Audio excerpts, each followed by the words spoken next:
जय श्री राधे कृष्ण। आप सभी का स्वागत है आपके अपने YouTube चैनल कथा सुख में। प्रिय श्रोताओं, सोमवार का दिन भगवान शंकर को समर्पित होता है। आज के दिन भक्त भोलेनाथ को प्रसन्न करने के लिए विशेष पूजा अर्चना करते हैं। कुछ लोग आज के दिन व्रत भी रखते हैं ताकि भगवान शिव की विशेष कृपा प्राप्त की जा सके। बाबा भोलेनाथ के आशीर्वाद के लिए आप भी सोमवार का व्रत कर रहे हैं तो शिव व्रत कथा को पढ़कर या सुनकर इस उपवास को पूरा करें। नारद पुराण के अनुसार सोमवार व्रत में व्यक्ति को प्रातः काल स्नान करके भगवान शिव को जल और बेलपत्र चढ़ाना चाहिए तथा शिव गौरी की पूजा करनी चाहिए। शिव पूजन के बाद सोमवार व्रत की कथा सुननी चाहिए। इसके बाद केवल एक समय ही भोजन करना चाहिए। साधारण रूप से सोमवार का व्रत दिन के तीसरे पहर तक होता है, मतलब शाम तक रखा जाता है। सोमवार व्रत 3 प्रकार का होता है: प्रति सोमवार व्रत, सौम्य प्रदोष व्रत और 16 सोमवार का व्रत। इन सभी व्रतों के लिए एक ही विधि होती है। आइए सुनते हैं सोमवार व्रत की कथा। उससे पहले यदि आप हमारे चैनल पर नए हैं तो कृपया चैनल को लाइक और चैनल को सब्सक्राइब अवश्य कर लीजिएगा। एक समय की बात है कि किसी नगर में एक साहूकार रहता था। उसके घर में धन धान्य की कोई कमी नहीं थी, लेकिन उसकी कोई संतान नहीं थी। इस कारण वह बहुत दुखी था। पुत्र प्राप्ति के लिए वह प्रत्येक सोमवार व्रत रखता था और पूरी श्रद्धा के साथ भगवान शिव के मंदिर में जाकर भगवान शिव और माता पार्वती की पूजा करता था।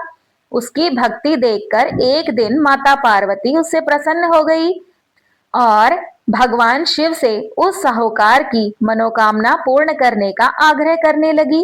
पार्वती जी की इच्छा सुनकर भगवान शिव ने कहा कि हे देवी, इस संसार में हर प्राणी को उसके कर्मों का फल मिलता है और जिसके भाग्य में जो हो उसे भोगना ही पड़ता है। लेकिन माता पार्वती जी ने साहूकार की भक्ति का मान रखने के लिए उसकी मनोकामना पूर्ण करने की इच्छा जताई। माता पार्वती के आग्रह पर भगवान शिव जी ने साहूकार को पुत्र प्राप्ति का वरदान तो दिया, लेकिन साथ ही यह भी कहा कि उसके बालक की आयु केवल 12 वर्ष होगी। माता पार्वती और भगवान शिव की बातचीत को साहूकार सुन रहा था। उसे न तो इस बात की खुशी थी और ना ही दुख। वह पहले की भांति भगवान शिव जी की पूजा करता रहा। कुछ समय के बाद साहूकार के घर पर एक पुत्र का जन्म हुआ। जब वह बालक 11 वर्ष का हुआ तो उसे पढ़ने के लिए काशी भेज दिया गया। साहूकार ने पुत्र के मामा को बुलाकर उसे बहुत सा धन दिया और कहा कि तुम इस बालक को काशी विद्या प्राप्ति के लिए ले जाओ और मार्ग में यज्ञ कराना। जहां भी यज्ञ कराओ वहां ब्राह्मणों को भोजन कराते और दक्षिणा देते हुए जाना। दोनों मामा भांजा इसी तरह यज्ञ कराते और ब्राह्मणों को दान दक्षिणा देते काशी की ओर चल पड़े। रास्ते में एक नगर पड़ा जहां नगर के एक राजा की कन्या का विवाह था, लेकिन जिस राजकुमार से उस कन्या का विवाह होने वाला था वह एक आंख से काना था। राजकुमार के पिता ने अपने पुत्र के काना होने की बात को छुपाने के लिए एक चाल सोची। साहूकार के पुत्र को देखकर उसके मन में एक विचार आया। उसने सोचा कि क्यों ना इस लड़के को दूल्हा बनाकर राजकुमारी से विवाह करा दूं। विवाह के बाद इसको धन देकर विदा कर दूंगा और राजकुमारी को अपने नगर ले जाऊंगा। लड़के को दूल्हे के वस्त्र पहनाकर राजकुमारी से विवाह कर दिया गया, लेकिन साहूकार का पुत्र ईमानदार था। उसे यह बात न्याय संगत नहीं लगी। उसने अवसर पाकर राजकुमारी की चुन्नी के पल्ले पर लिख दिया कि तुम्हारा विवाह तो मेरे साथ हुआ है, लेकिन जिस राजकुमार के संग तुम्हें भेजा जाएगा वह एक आंख से काना है। मैं तो काशी पढ़ने जा रहा हूँ। जब राजकुमारी ने चुन्नी पर लिखी बातें पढ़ी तो उसने अपने माता पिता को ये सारी बातें बताई। राजा ने अपनी पुत्री को विदा नहीं किया, जिससे बारात वापस चली गई। दूसरी ओर साहूकार का लड़का और उसका मामा काशी पहुंचे और वहां जाकर उन्होंने यज्ञ किया। जिस दिन लड़के की आयु 12 साल की हुई, उसी दिन यज्ञ रखा गया। लड़के ने अपने मामा से कहा कि मेरी तबीयत कुछ ठीक नहीं है। मामा ने कहा कि तुम अंदर जाकर सो जाओ। शिवजी के वरदान अनुसार कुछ ही देर में उस बालक के प्राण निकल गए। मृत भांजे को देख उसका मामा विलाप करने लगा। संयोगवश वहीं से भगवान शिव और माता पार्वती गुजर रहे थे। माता पार्वती ने भगवान से कहा कि स्वामी, मुझे ये रोने का स्वर सहन नहीं हो रहा। आप इस व्यक्ति के कष्ट को अवश्य दूर करें। जब शिवजी मृत बालक के समीप आ गए तो वे बोले कि यह उसी साहूकार का पुत्र है जिसे मैंने 12 वर्ष की आयु का वरदान दिया। अब इसकी आयु पूरी हो चुकी है। लेकिन मातृ भाव से विभोर माता पार्वती ने कहा कि हे महादेव, आप इस बालक को और आयु देने की कृपा करें, अन्यथा इसके वियोग में इसके माता पिता भी तड़प तड़प कर मर जाएंगे। माता पार्वती के आग्रह पर भगवान शिव ने उस लड़के को जीवित होने का वरदान दिया। शिवजी की कृपा से वह लड़का जीवित हो गया। शिक्षा समाप्त करके लड़का मामा के साथ अपने नगर की ओर चल दिया। दोनों चलते हुए उसी नगर में पहुंचे जहां उसका विवाह हुआ था। उस नगर में भी उन्होंने यज्ञ का आयोजन किया।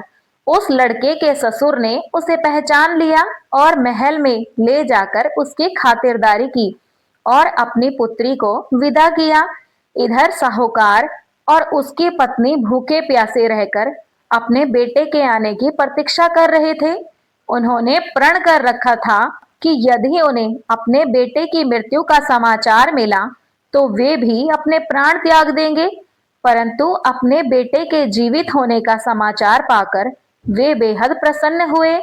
उसी रात भगवान शिव ने व्यापारी के स्वप्न में आकर कहा कि हे श्रेष्ठी, मैंने तेरे सोमवार के व्रत करने और व्रत कथा सुनने से प्रसन्न होकर तेरे पुत्र को लंबी आयु प्रदान की है। इस प्रकार जो कोई सोमवार व्रत करता है या व्रत की कथा सुनता है, पढ़ता है, उसके सभी दुख दूर होते हैं और समस्त मनोकामनाएं पूर्ण होती है। तो सभी प्रेम से बोलिए भगवान शिव शंकर की जय, माता पार्वती की जय। हे माता पार्वती, हे भगवान शंकर, जैसी कृपा आपने साहूकार के बेटे पे की, वैसी ही कृपा आप सभी पर करना। आप सुनिए भगवान शिव शंकर जी की आरती। ओम जय शिव ओंकारा, स्वामी जय शिव ओंकारा, ब्रह्मा विष्णु सदा शिव, ब्रह्मा विष्णु सदा शिव, अर्धांगी धारा। ओम जय शिव ओंकारा, एकानन चतुरानन, पंचानन राजे, स्वामी पंचानन राजे, हंसानन गरुड़ासन, हंसानन गरुड़ासन, वृषवाहन साजे। ओम जय शिव ओंकारा, दो भुज चार चतुर्भुज, 10 भुज अति सोहे, स्वामी 10 भुज अति सोहे, त्रिगुण रूप निरखते, त्रिगुण रूप निरखते, त्रिभुवन जन मोहि। ओम जय शिव ओंकारा, अक्षमाला वनमाला, मुंडमाला धारी, स्वामी मुंडमाला धारी, त्रिपुरारी कंसारी, त्रिपुरारी कंसारी, करमाला धारी। ओम जय शिव ओंकारा, श्वेतांबर पीतांबर, बाघांबरे अंगे, स्वामी बाघांबरे अंगे, सनकादिक गरुडादिक, सनकादिक गरुडादिक, भूतादिक संगी ओम जय शिव ओमकारा। कर के मध्य कमंडलु चक्र त्रिशूल धरता। स्वामी चक्र त्रिशूल धरता। जग करता जग भरता। जग करता जग भरता। जग संहार करता ओम जय शिव ओमकारा। ब्रह्मा विष्णु सदा शिव जानत अविवेका। स्वामी जानत अविवेका। प्रणवाक्षर में शोभित। प्रणवाक्षर में शोभित ये तीनों एका। ओम जय शिव ओमकारा। स्वामी जय शिव ओमकारा। ब्रह्मा विष्णु सदा शिव अर्धांगी धारा। ओम जय शिव ओमकारा। त्रिगुण स्वामी जी की आरती जो कोई जन गावे। स्वामी प्रेम सहित गावे। कहत शिवानंद स्वामी। कहत शिवानंद स्वामी मन वांछित फल पावे। ओम जय शिव ओमकारा। स्वामी जय शिव ओमकारा। तो सभी प्रेम से बोलिए भगवान शिव शंकर की जय, माता पार्वती की जय।